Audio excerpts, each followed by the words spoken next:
Hey, it's Mark. Last time I told you about the night Zig Ziglar walked off a stage in front of 10,000 people and chose one. That one was me at 19 years old. What I didn't tell you is what he handed me that day. Not the mentorship, not the trip to Dallas, one sentence. You can have everything in life you want if you will just help enough other people get what they want. Now, you've probably heard it. It's the most quoted thing Zig ever said. And here's the strange part. The part I've never really explained to anyone. You probably built your life around a sentence as well, whether you've named it or not. For me, it never became a strategy. It just became me. I did not write it on a note card. I did not build a business plan around it. Something about hearing it at 19 from a man who had just chosen me out of a crowd for what seemed like no reason at all, put it somewhere deeper than that in my head. And from that point forward, I just started doing it instinctively without deciding to. What that sentence actually made me. Here's what I mean. I started noticing people, not networking with them, but noticing them. I would find myself in a room, and instead of working it, I would be looking for the one person who needed someone to see them. And over time, I figured out what my actual gift is. It took me most of my life to name it, but it's this.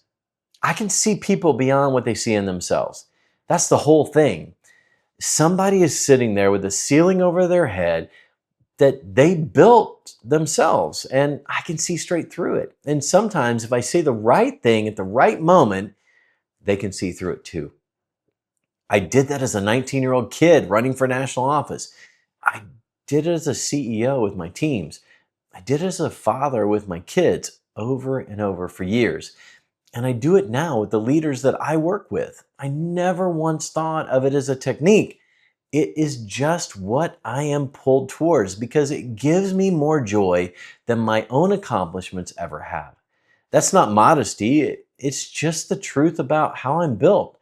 Watching somebody become who they actually are does something to me that closing my own deal never did. Here's why it matters. According to the most recent statistics that I could find, the APA summary says social anxiety disorder affects about 1 in 10 teens and adults in the United States. This number is only going to grow higher and higher. You know it. What can you do to leave your footprint on lowering this number? What can you do to compete with social media, AI, all of this behind screen stuff to connect? The pattern I didn't know I was running. See, once you see it, you can trace it through everything. There was a night back when I was National FFA president when I walked into a room full of sponsors and donors, presidents of Fortune 500 companies, dignitaries, politicians.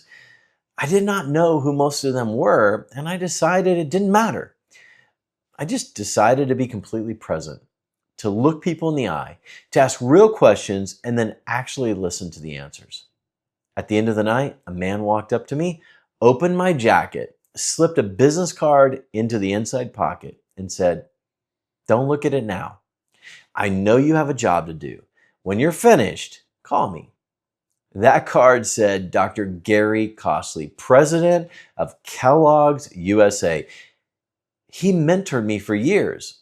I will tell you that whole story another time because it deserves its own letter.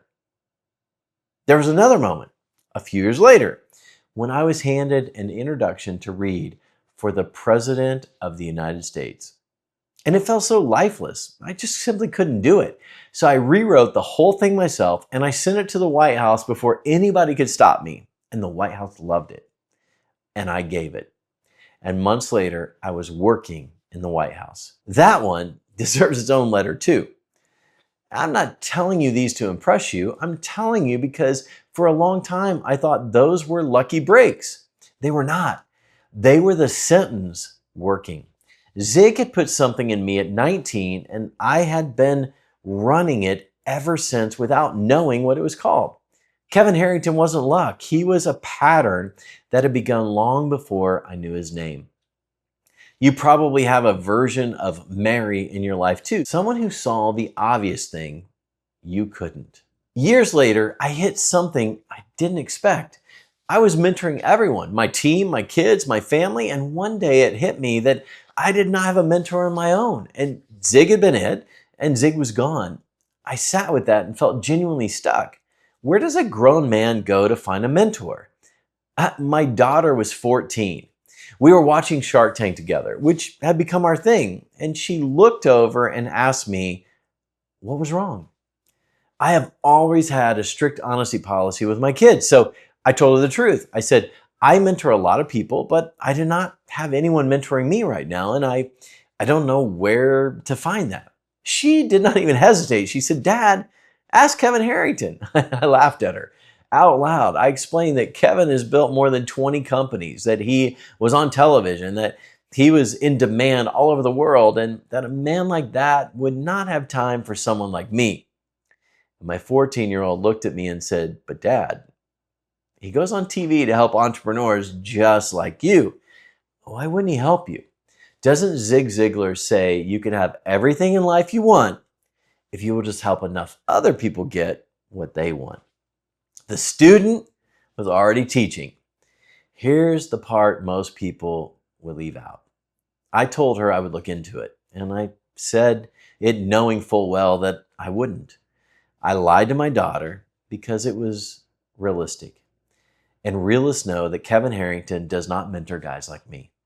Months later, the CEO of the Ziglar Corporation called me about a project. He said he wanted me to work with one of their advisors, someone I might have heard of. I asked who. He said Kevin Harrington. He's on Shark Tank. I started laughing out loud on the phone. I had to explain to the man that I was not laughing at him. I'm a religious man, but I will tell you, if I had not been, that moment might have made me one. And then Mary named my book. Here's the part I still can't get over. Kevin and I started talking regularly, often at my kitchen table and his kitchen table, with Mary sitting right beside me listening to every word. She was 16 by then. During one of those calls, she started smacking my arm, whispering that she wanted to talk to him. I told her absolutely not. She put her hands together like she was praying and mouthed the words, please. Kevin heard the commotion and asked if everything was okay. I apologized and said my daughter was sitting here and she was a bit of a fan. He said, put her on the phone. Her eyes went wide and she shook her head at me, panicking, whispering, what am I supposed to say? I told her she had better figure it out and quick. And I handed her the phone. She asked him why he left Shark Tank. And Kevin told a 16-year-old girl the truth, that a lot of entrepreneurs who came onto the show did not need his money. They needed his help. And the show was not built for that. He said he could do more for the people outside the program than inside it. He said his real desire was to be a mentor to millions. That is where the title of our book came from. A 16-year-old asked the question nobody else had thought to ask, and I sat at my own kitchen table and watched the thing I had believed my whole life happened right in front of me. Zig mentored me. Zig also mentored Kevin. Zig died, and then Zig's own organization put Kevin in my path. And the person who saw it coming before I did was a 14-year-old girl who had been close enough to me for long enough to have caught that Zig gave me and handed it back when I needed it. Who's been that person for you? Which brings me to now. I moved my whole family into a hotel in St. Petersburg, Florida for a season just to be near Kevin Harrington. The distance was not inconvenient. It was a deciding factor. This is proximity in its most literal form. And it built the relationship before anything else did, because I knew by then what I know now. If someone is going to have an impact on you or you impact them, you have to get close enough for it to happen. So here's where I've landed. At this point in my life, this was never a moment for me. It's a mission. It did not choose me at 19, it chose me. And I have spent almost 40 years running it without fully understanding what it was. Now I see it clearly. I get more joy out of helping someone become who they were made to be than I've ever gotten from anything I built for myself. For years, I've done that quietly for a small number of people with nobody watching, no title, no invoice, never named it, and I never sold it. Some of them are running companies you would recognize. And what I want to do with whatever time I have left is more of that with whoever is in proximity to me. So here's my one question. Is there someone in your life who sees you beyond what you see in yourself? Hit reply and tell me. I'm not selling anything today. I'm genuinely trying to find out who is out there. I will have more to say about it next time, but I can tell you it's good to be back. P.S. I'm still on the road, still working my way through the list of people who showed up for me when it counted. 2 down, a lot to go. It turns out that when you actually go sit across from someone and say thank you to their face, it does something to both of you that a text message never will. I highly recommend it.